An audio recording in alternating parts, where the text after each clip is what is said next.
Okay, so now we've come to the actual sound of what these modes sound like, and I'm going to demonstrate those over backing tracks so you can hear how the same set of 7 scale shape positions can be used to create 6 different tonalities, but essentially you're just playing the same thing. So first off, we're going to be doing a G major kind of Ionian chord progression, and it's going to basically outline my description of what I was saying before. It's kind of fairly happy and sort of like hopeful and stuff like that. In the backing track I did put a minor chord in there as well, just so you can kind of, again, gives you more context to what the other chords are making these particular scale shapes sound like.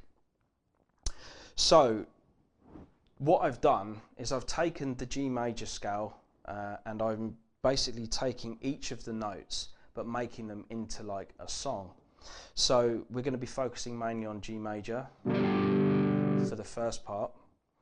Then we're going to be moving to the next, which is Dorian, but I've done that in A minor, so that's the next note in the G major scale. Then the following Phrygian backing track is centered around B minor. Then the Lydian backing track that I've made is going to be over sort of C major or C kind of sus. Then the next one is going to be D major, which is for the D Mixolydian. And then the last backing track we're going to be looking at will be over E minor. So it follows the actual makeup of what that scale is. Now, the interesting thing about modes is you can play the same set of scale shapes, but when you change the chord behind those set of scale shapes, it changes the perception or the sound of what those scale shapes sound like.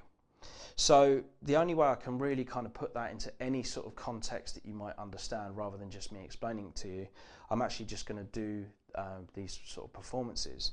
So the first one we're going to look at is G, or the first position shape, and we're just going to, I'm going to be moving throughout all the 7 different positions of the major scale, so you can see how musically it kind of works.